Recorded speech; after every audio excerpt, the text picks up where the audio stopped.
ఆంజనేయ ఆంజనేయ అని పిల్లలు గట్టిగా పిలవగానే వెంటనే ఏమైంది పిల్లలు అలా పిలిచారేంటి? ఎందుకంటే మీరు మా బాధను పోగొట్టడానికి మిమ్మల్ని పిలిచాము. మీ బాధ ఏంటి పిల్లలు? ఏమైంది పిల్లలు? ఎందుకు పిలిచారు? లక్కీ చాలా బాధపడుతుంది. రేపు వాళ్ళమ్మ తీసుకెళ్ళిపోతుందని. వెళ్ళిపోతే ఏముంది? నువ్వు ఎక్కడ ఉండాలో అక్కడే ఉంటావు. అమ్మ దగ్గరే ఉంటావు కదా. ఎందుకమ్మా బాధ? అంటే ఆ అమ్మతో వెళ్ళటం నాకు ఇష్టం లేదు. నేను నాన్న దగ్గరే ఉండిపోతాను. నేను వెళ్ళను. ఏంటి ఆంజనేయ, నేను చెప్తుంటే మీరేమో ఏదేదో మాట్లాడుతున్నాడు. లక్కీ వాళ్ళ అమ్మతో వెళ్ళటం లక్కీకి ఇష్టం లేదు. అందుకే కదా ఆంజనేయ మిమ్మల్ని పిలిచాము. మీరేమో రాముడికి అంత సాయం చేశారు. మరి లక్కీని అమ్మని కలపచ్చు కదా. లక్ష్మి అమ్మ దగ్గరే, మా అమ్మ దగ్గరే ఉండాలని అనుకుంటుంది. ఏదనుకుంటే అదే జరుగుతుంది. అమ్మతో వెళ్తుంది. మీరు చింతించకండి పిల్లలు అని విధంగా అంటూ మాయమైపోగానే ఏంటి ఆంజనేయుడు ఇలా మాట్లాడాడు? అసలు ఏమనుకోవాలో కూడా ఏం అర్థం కావట్లేదు కదా అనే విధంగా జున్ను అంటూ ఉంటే, లక్కీ నువ్వేం బాధపడకు లక్కీ, ఏం కాదు లక్కీ, అమ్మ ఉంది కదా, అమ్మ ఏదో ఒకటి చేస్తుంది అనే విధంగా జున్ను అంటూ ఉంటాడు. ఇక మరోవైపు మాత్రం అందరూ కూడా మీటింగ్ పెట్టుకుంటారు. ఇదిగోండి మేడం అని అంటూ డ్రింక్ని అందరికీ కూడా సర్వ్ చేయగానే, ఎలాగైనా సరే మనమే గెలవాలి, ఎలాగో మనం గెలుస్తామన్న కాన్ఫిడెన్స్ కూడా వచ్చింది. ఎందుకంటే అర్జున్ నోట్ నుండి ఒక్క మాట కూడా రాలేదు. అంటే ఎలాగైనా సరే మనమే గెలుస్తాం. ఎందుకంటే పాపం అర్జున్ దగ్గర ఎలాంటి ఆధారాలు లేవు కాబట్టి ఎలాగైనా మనమే గెలుస్తామని మనకు కూడా తెలుసు. పార్వతి ఇక నువ్వేం బాధపడకో. అప్పుడు వెంటనే సరియు మాత్రం ఎంత డబ్బైనా సరే తను పెట్టుకుంటుంది. ఇంకో విషయం చెప్తున్నాను, ఇక లక్కీ నీ చేతికి వచ్చాక నువ్వు బీహార్ గ్యాంగ్కి అప్పచెప్తే సరిపోతుంది. ఇక లక్కీని బీహార్ గ్యాంగ్ వాళ్ళు తీసుకెళ్ళిపోతారు. అప్పుడు మీరు కంగారు పడాల్సిన అవసరమే లేదు. ఏంటి మీరు బీహార్ గ్యాంగ్కి పాపనప్ప చెప్తారా? ఇంత క్రిమినల్ మైండ్తో ఆలోచిస్తున్నారేంటి? అంతలో దేవయాని మాత్రం, మీరు క్రిమినల్ లాయరే కదా. అంటే క్రిమినల్ లాయరే కానీ వాదిస్తాను, ఇలా మాత్రం చేయను. అయినా ఇవన్నీ నాకెందుకులే, మీరు నాకు డబ్బు ఇస్తే సరిపోతుంది, మీరు నాకు డబ్బు ఇవ్వండి అని అంటూ ఉంటే, అప్పుడు పార్వతి కూడా, అవును నేను లక్కీని మాత్రం తీసుకుంటాను కేస్ గెలిచాక. ఆ తర్వాత నాకు కూడా డబ్బు ఇస్తే నేను కూడా అక్కడ నుండి వెళ్ళిపోతాను. ఇక నా పని కూడా పూర్తయిపోతుంది. ఇవన్నీ మనకెందుకు అని పార్వతి కూడా అనగానే, దుర్మార్గులారా, పాపని బీహార్ గ్యాంగ్ వాళ్ళకు ఇస్తారా? మీరు ఇంత ఘోరంగా ఆలోచిస్తారని అనుకోలేదు. అంతలో మిత్ర ఫోన్ చేస్తారు. మీరందరూ కాస్త సైలెంట్గా ఉండండి, మిత్ర ఫోన్ చేస్తున్నాడు. సరే ఏంటి మిత్ర ఇలా ఫోన్ చేసావేంటి? ఎక్కడున్నావు మనీషా? నేను గుళ్ళో ఉన్నాను మిత్ర అని అనగానే, నువ్వు గుళ్ళోనా అని సరియు అనగానే, మిత్ర వింటాడు అని అంటూ సైగ చేస్తూ ఉంటుంది. అప్పుడు వెంటనే మిత్ర కాల్ని కట్ చేయగానే, ఏంటి మనీషా ఏం చెప్పకుండా మిత్ర అలా కాల్ని కట్ చేశాడేంటి? పాపం బాధలో ఉన్నాడు కదా ఆంటీ, ఓదార్పు కోసం నాకు ఫోన్ చేశాడు. నేను గుళ్ళో ఉన్నానని చెప్పగానే కాల్ కట్ చేసినట్టున్నాడు. సరే ఆంటీ ఇక మనం ఆలస్యం చేయకుండా వెళ్ళాలి, లేదంటే అనుమానం వస్తుంది, పదండి ఆంటీ అని అంటూ వెంటనే ఇక అక్కడి నుండి బయలుదేరతారు. ఇక మరోవైపు జయదేవ్ మాత్రం లక్ష్మి దగ్గరకు వచ్చి, అమ్మ లక్ష్మి, మిత్ర చాలా బాధపడుతున్నాడమ్మా, నువ్వే ఎలాగైనా ఓదార్చాలి, వెళ్ళమ్మా. వాడు అసలు వచ్చినప్పటి నుండి ఏమీ తినలేదు, వాడికి ఎలాగైనా భోజనం చేసేలా నువ్వే చెయ్యి. సరే మావయ్య నేను చూసుకుంటాను అని అంటూ వెంటనే లక్ష్మి మిత్ర దగ్గరకు వస్తుంది.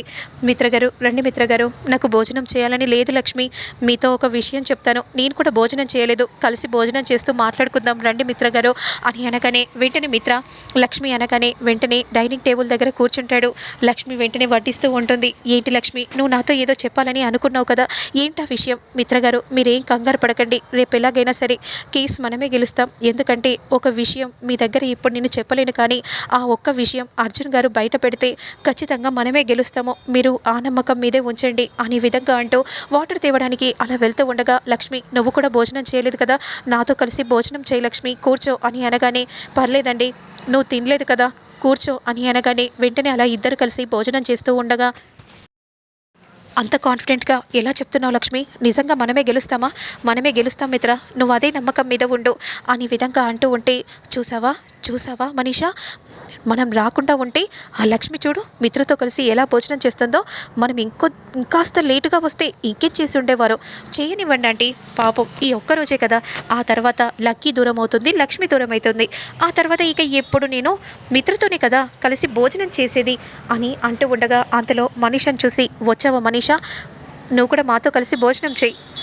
వద్దు మిత్ర, నేను ఈరోజు ఉపవాసం ఉన్నాను అని అనగానే దేవయాని షాకింగ్గా చూస్తూ ఉంటుంది. ఏంటి ఉపవాసమా?